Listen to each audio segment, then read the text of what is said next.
đi học, thế là anh thì đi mặc quần sáng đi học, em là ra đón ở đấy.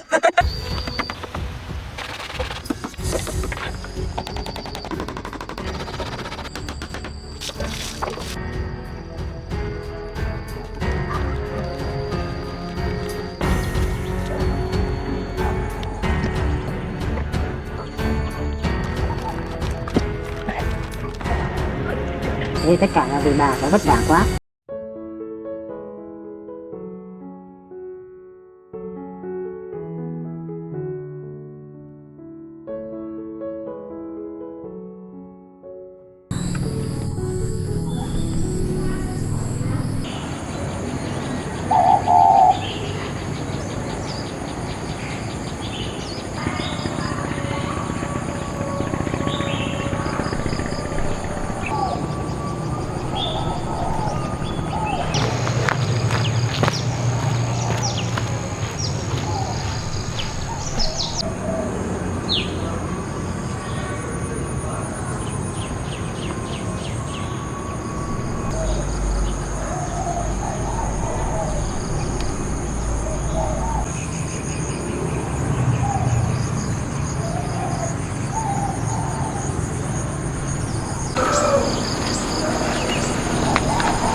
Chờ em hái xong rồi chị cân tính tiền cho em ấy. Em hái xong rồi em. Vâng. Chị xem bao nhiêu cân? Cần chỗ này chị lấy em 100.000 nhá. Vâng vâng, em cảm ơn. Chắc là chị. Để em gửi nhá, chị cảm ơn nhá.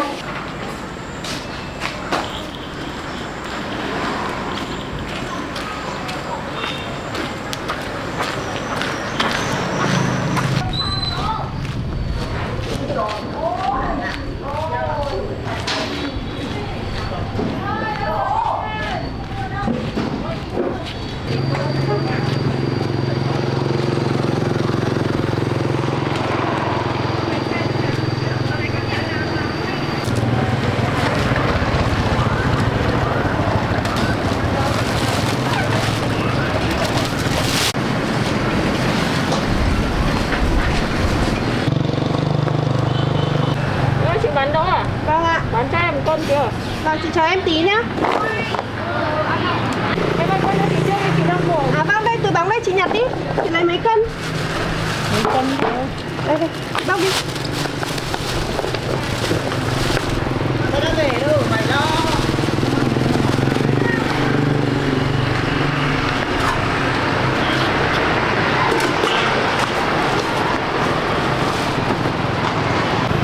Chị ạ.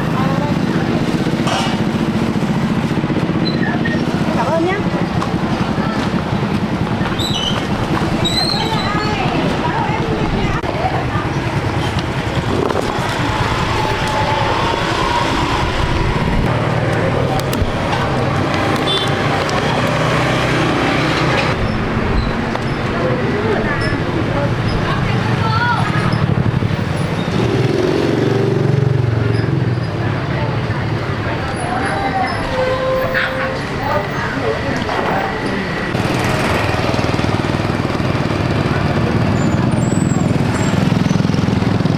Mình sẽ mang một chút này về để bà cháu mình ăn.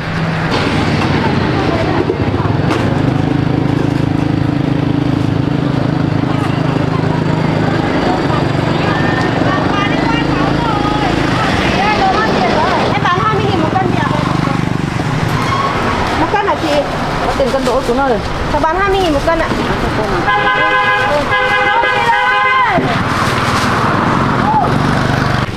Đây cô gõ đi. Cô có bóc hộ cháu một nắm.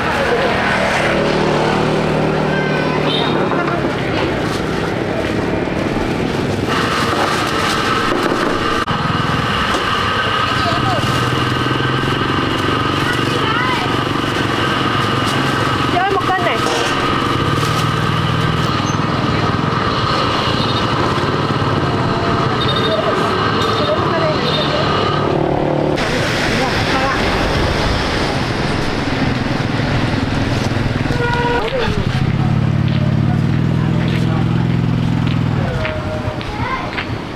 Chị ơi, mua đôi ạ? 20.000 một cân ạ. Chị lấy mấy cân? 2 cân hả chị? Ngon nhỉ? Vâng. Đỗ em vừa mới hái xong ấy ạ.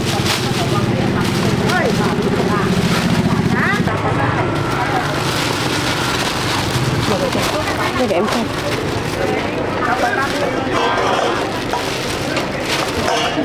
Em mua đây. Được rồi đấy chị ạ. Chị 40.000 ạ.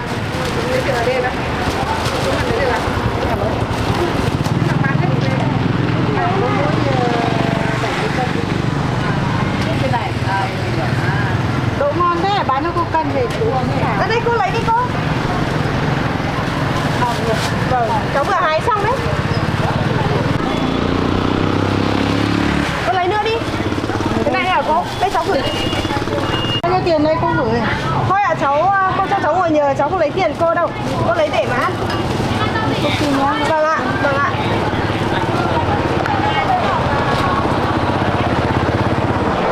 Đi chơi à? Bao giờ đi? Tối mai đi á? Đây rồi à? Thôi, hôm trước cô đi đâu mà cháu qua không thấy cô ở đây? Đúng là để một con bán na. Bán à? Hôm nào về mang về vừa báo chết được thế à? Mưa chưa mưa nhiều. Bão nên là vâng. Thôi, na này cô đi thu hoạch ở đâu đấy cô? Cô mua về biết là Thế à? hoặc là họ chở đến nhà cho. Họ còn không cô? Thế để hôm nào cháu vào hỏi.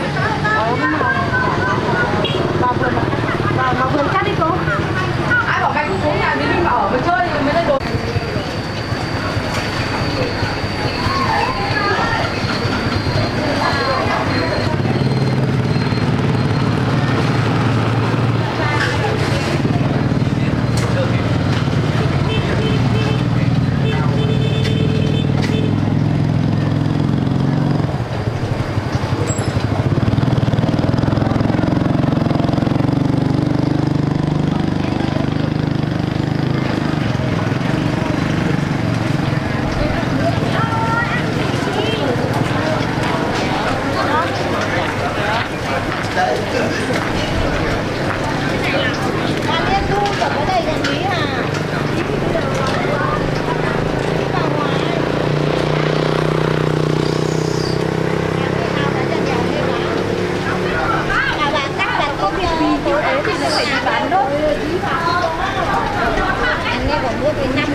Lên rừng mà hái rau sắn về ở đây thích ăn.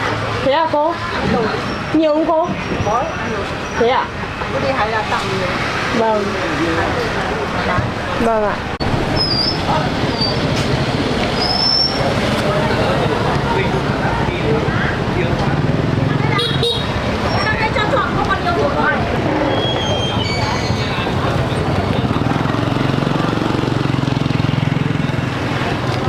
Bà ấy bán đỗ không? Vâng. Bà ăn lấy một nắm về bán cho bà đấy. Bà không ăn à?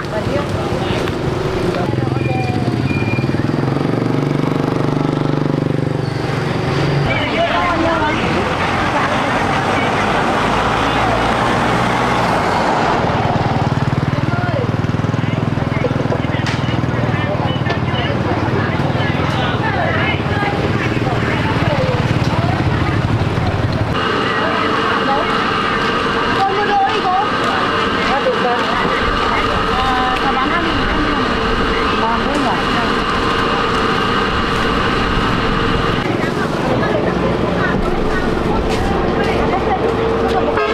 Đỗ hả cháu ơi? Vâng ạ. Cháu bán 2.000 một con ạ.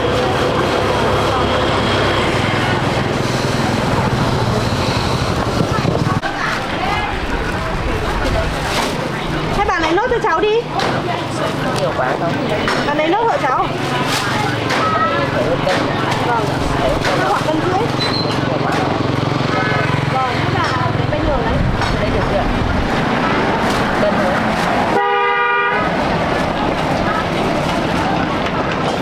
Rồi chưa được 1 cân đâu bà. Thế bà lấy nốt thì chắc được 1 cân. Bà lấy nốt hộ cháu.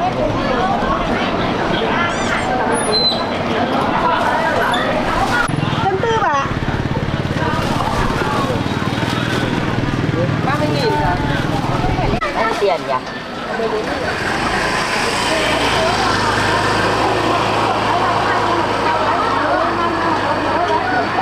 Cảm ơn ạ.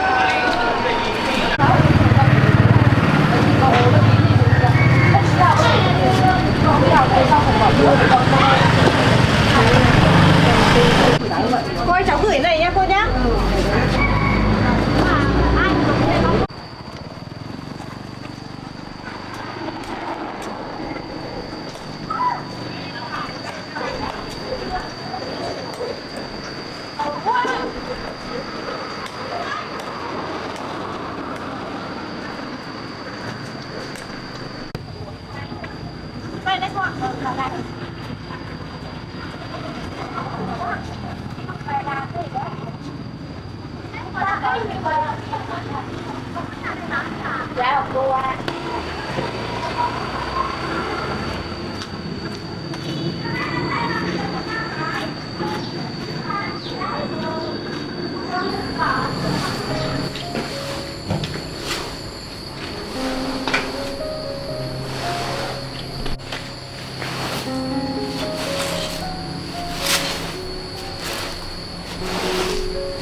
Mái nhà cũ rột hết rồi, thủng hết rồi.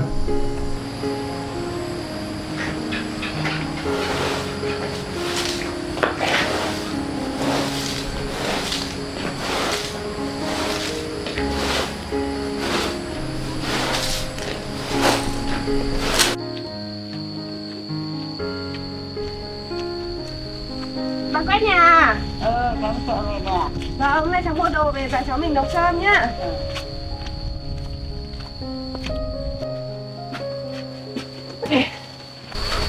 Cháu mua cả gạo bà ạ. Yêu. Hôm nay cháu đi bán đỗ nên cháu mang một ít về bà cháu mình ăn bà ạ. Em có ăn ngọt không? Vâng. Bà hộ cháu nhóm lửa để cháu chuẩn bị nguyên liệu để nấu nhá, bà nhá. Cháu nhóm lửa.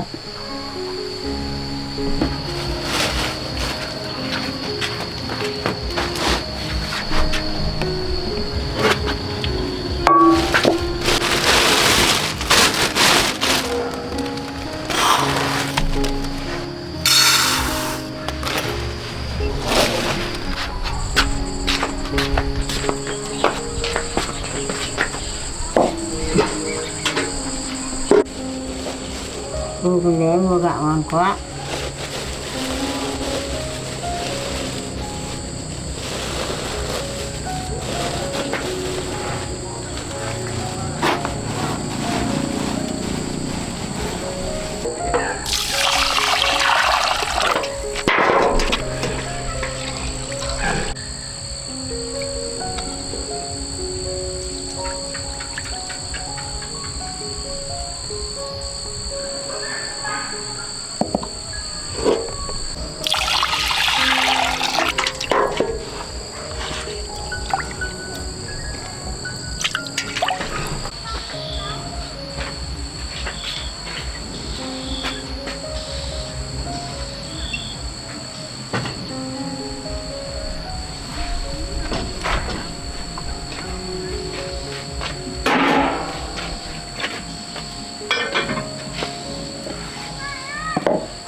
Bé thu hoạch đỗ này ngon quá.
Bà ơi, nay lúc cháu đi chợ thì bà ở nhà làm gì?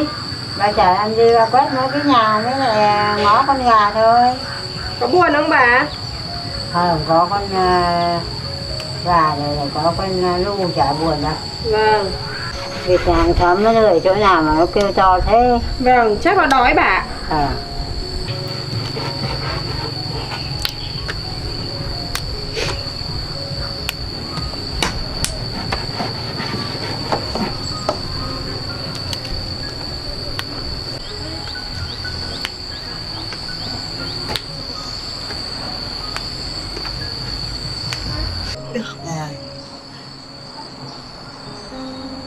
Thế sao mấy chồng ăn cưng? Đâu mà con mẹ cũng vẫn mà.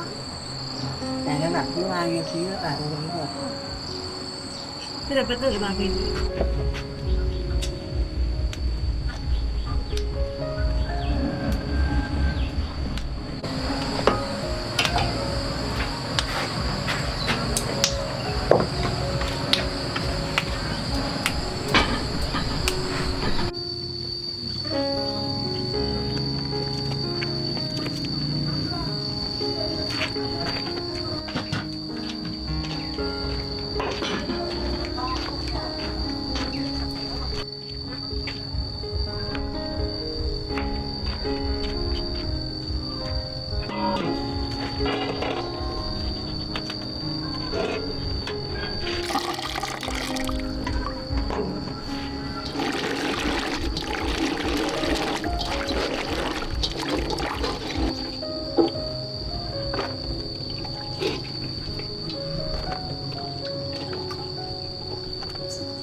Đổ bà rửa rồi này biết chơi. Vâng, bà đưa cháu.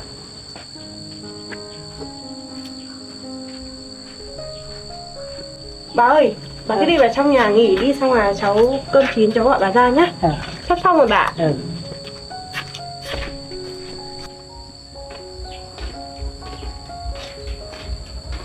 Thôi nghỉ tí cho ăn cơm.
Mình có đói lắm không?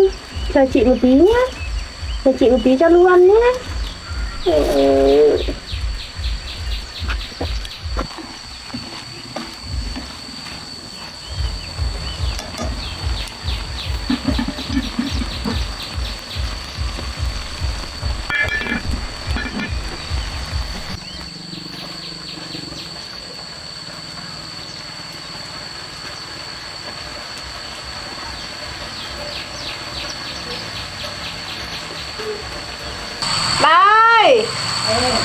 9 giờ chuẩn bị ăn thôi bà.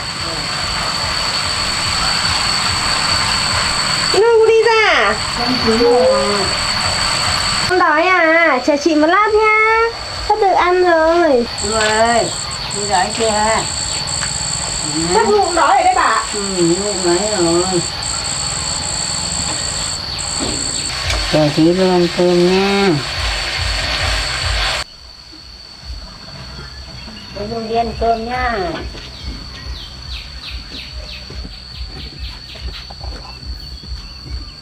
Đây, người đây để ăn cơm. Người đây để ăn cơm nha. Luôn chờ chị Bích tí nha. Chị Bích đang xào thịt nha. Yêu ru lắm nha. Ru ngoan lắm.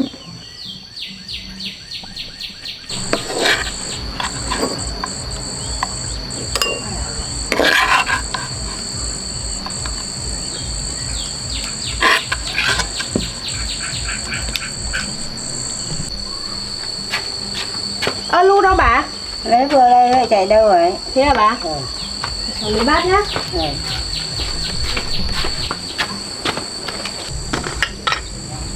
Ở đây cơm nhá. Nóng.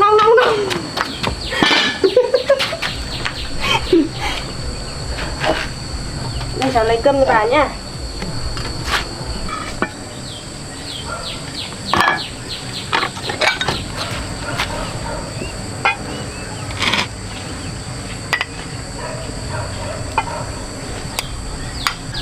Đấy, bà ăn đi nào. Để cháu trộn cho Lu một ít nhá. Còn có cơ luôn. Bà ăn đi. Ăn cơm đi. Vâng, cháu mời bà.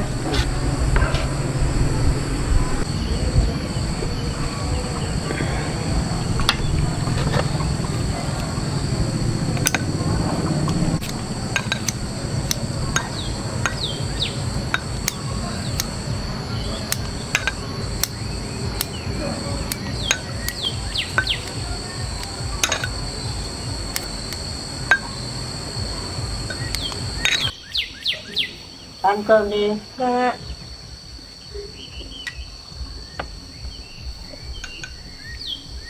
Hãy ăn cơm nào. Lu. Ui, phải quá rồi.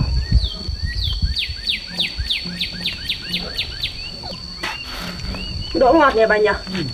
Ăn đi. Vâng.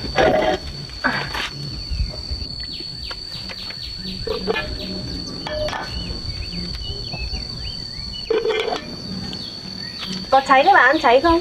Thế này. Ăn xong bắt đấy bà ăn cháy nhá.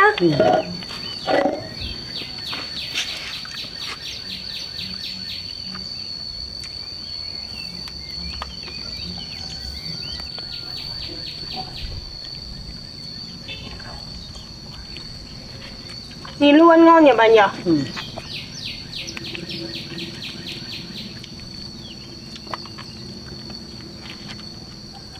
Bà cho Lu thịt à? Con ăn thử đó. Đây, Lu ăn đi nhá.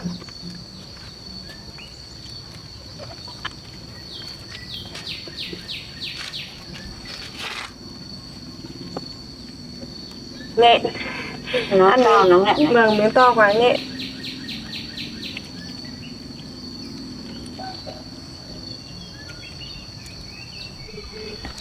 Thịt gà con nó ngon quá.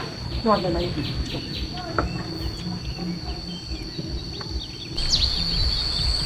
Bà ơi, thế bà có nhiều thuốc không? Hết rồi, còn ít rồi. Bà ăn đi bà, bà ăn nhiều nó khỏe.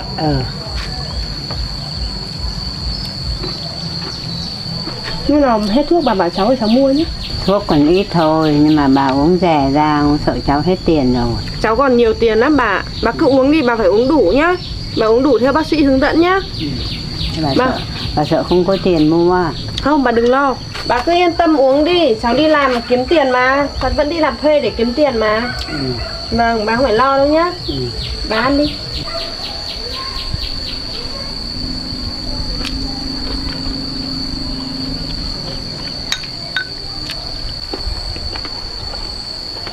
Bán đi bà. Thôi đừng ấp bà không ăn nữa đâu. Bán cho nó.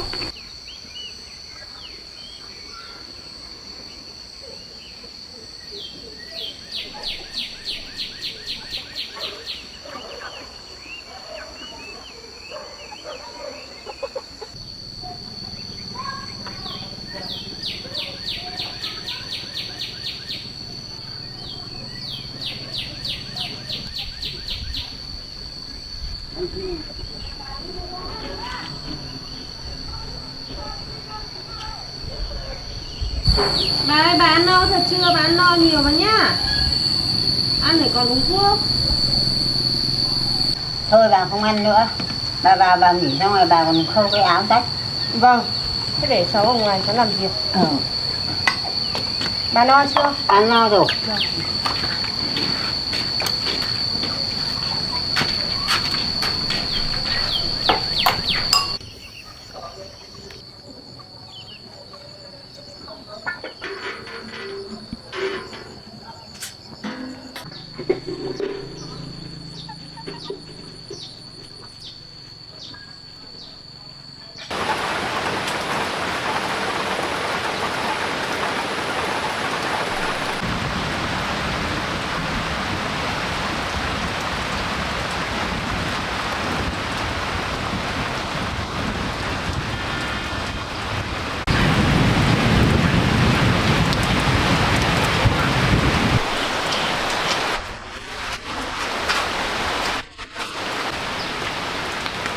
Trời đổ mưa nhanh thật đấy.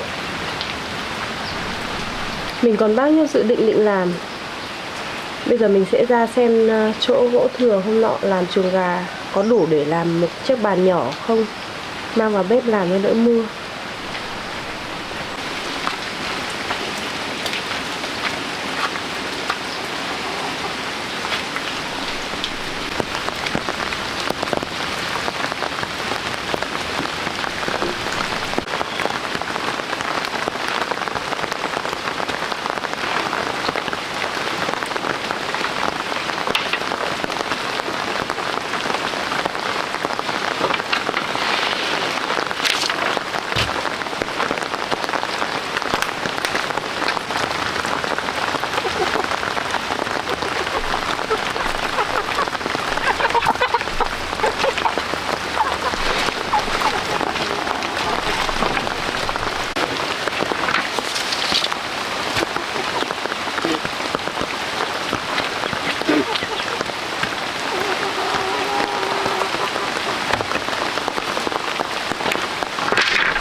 Bà dậy rồi à?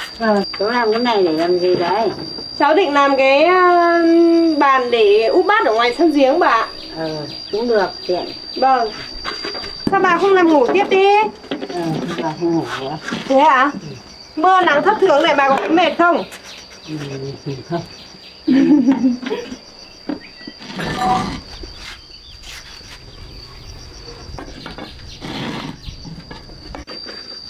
Cháu có cần bà giúp gì không? Không cần đâu bà cứ nghỉ ngơi đi. Cháu làm chín xong mà.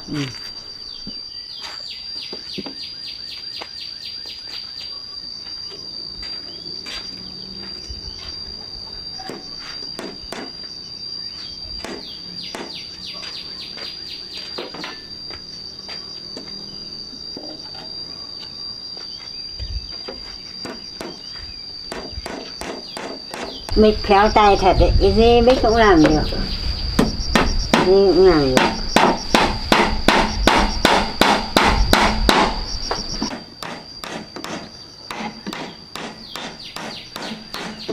Này em phải làm thêm 4 cái chân bàn nữa. Vâng, đóng xong cái này cháu đi làm chân bàn luôn ạ.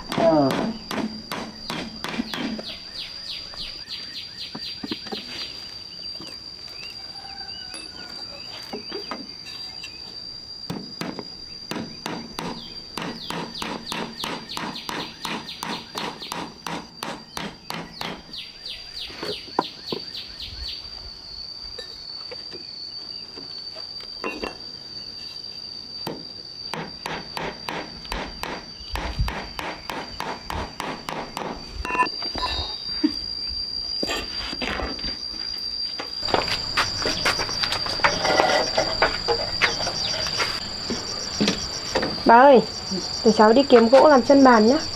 Cháu đi kiếm 4 cái chân bàn. Vâng.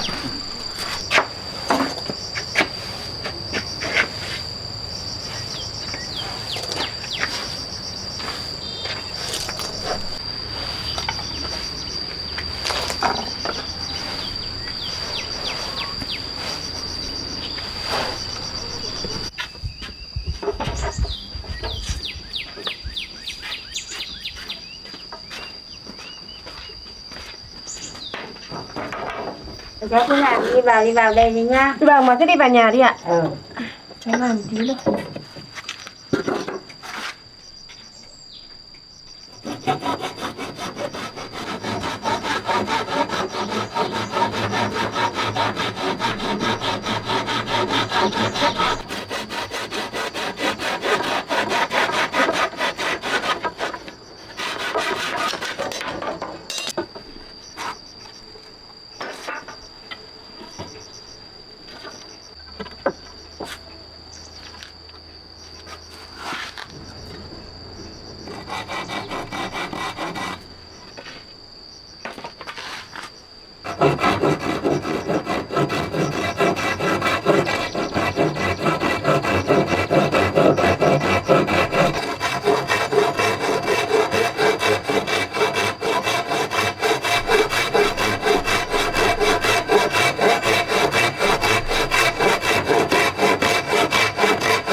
Bà ơi, bà cứ để đấy tí cháu làm cho. Bà hộ thứ. Bà cứ để đấy cho cháu. Bà ngồi mình không buồn, bà hộ thứ bà rồi quả vớ vẩn mà. Bà mệt thì bà nghỉ nhá. Ừ.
Ai ui.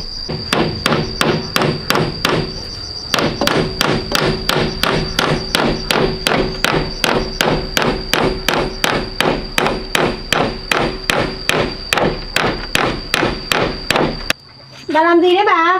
Cái áo của bà rách mà ngồi bà khâu. Thế à bà? À để tí cháu khâu cho. Thôi để bà khâu cũng vừa. Vâng.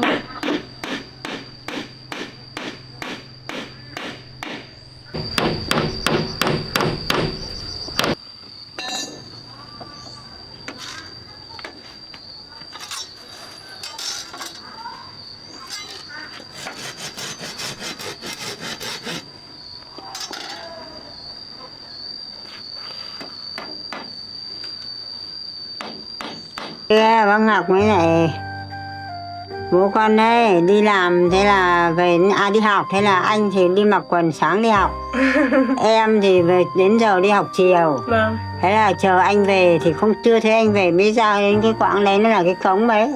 Ngóng mãi anh đi học về để lấy quần đi học chiều. Đổi quần à bà? Đổi quần, thế anh ấy mới về đến cái bới về đến đấy, chưa về đến nhà. Em mà ra đón ở đấy. Đón ở đấy là anh cởi quần ra thì mặc quần rách của em đi về. Em mặc cái quần của anh đi học. Khổ lắm, không ấy đâu. Thế mà Mặc chung quần đấy. mặc chung quần đấy. Vâng. Xong đến lúc mà về thằng em mới bảo anh chả biết rồi, anh học thì về muộn quá, con phải ra con đón anh, con lấy quần con đi học. Cô chiều về nó kịch thế. Vâng. Nghĩ cảnh ngày xưa bây giờ khổ thật, bây giờ quần áo không mấy bác tải. Nhà nên đón thợ làm nhà mới là nuôi được con gà được chỉ được cân đi 7-8 lạng là mới thịt cho thợ ăn. Thế là gắp hết lên một bát lên cho thợ, một đĩa lên cho thợ. Bác Thanh như này. Vâng. Bác mới bảo mẹ ơi, thế con không được ăn à? Cả Vân nữa bảo thế con không được ăn à? Thế bảo có chốc nữa con ăn sau, bây giờ mang lên cho thợ toàn xương thôi. Thế bảo xương con ăn được. Thèm quá ấy bà. Thèm quá. Vâng. Xương con ăn được. Xong là ông thợ ông nghe tiếng, ông mới ăn, để bốn ông thợ ăn thì để lại mấy miếng cho trẻ con, chứ ở dưới là không có mà. Cái lời không có. Vâng. Nên ông thợ ông biết ý, ông để lại cho mỗi trẻ con một miếng. Vâng. Thế lúc xuống rồi tranh nhau, khổ lắm. Tranh nhau ăn thì thằng anh thì lớn hơn thì không dám tranh, mà hai thằng bé là tranh nhau. Thế xong rồi bảo một thằng vào sau hết mẹ rồi.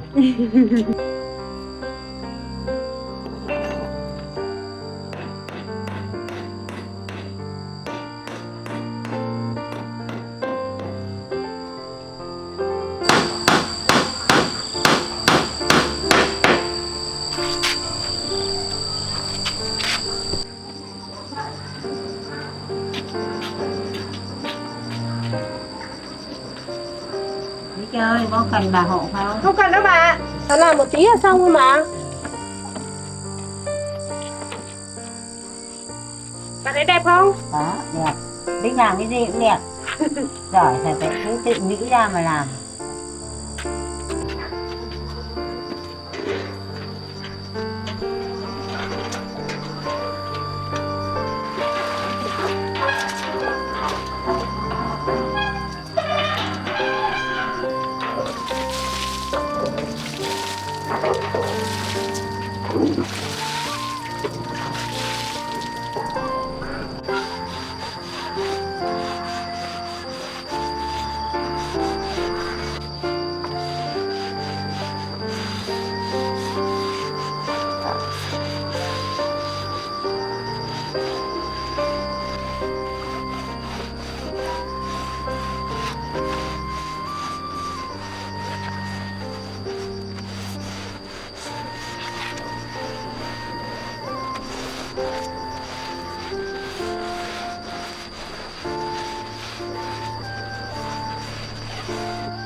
Nó làm xong rồi là cất đồ nhá. Vâng ạ.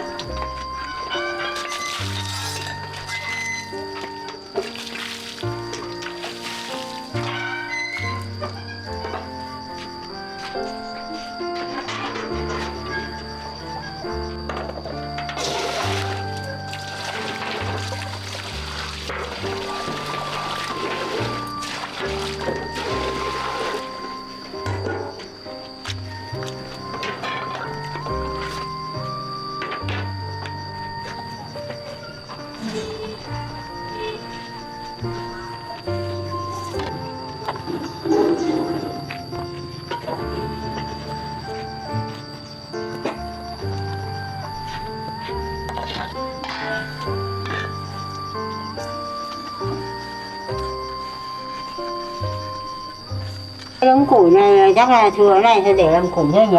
Vâng ạ. Cắt luôn thôi bà. Để đun thôi.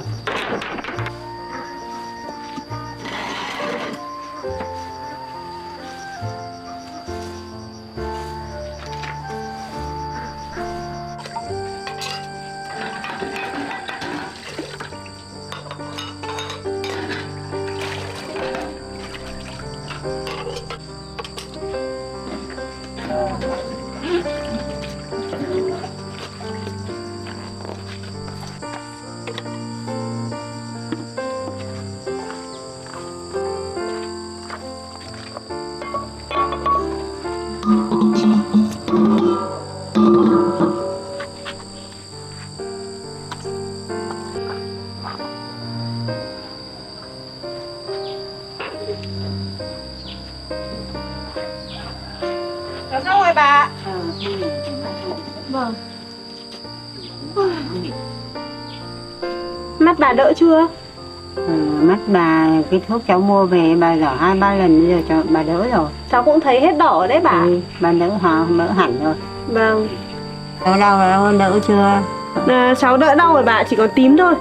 Đâu thế tím đâu đưa bà xem nào. Tí là bà. Ôi dồi ôi, đi làm thuê vất vả lắm đấy. Đấy khổ ngã, tím hết cả chân rồi. Vâng.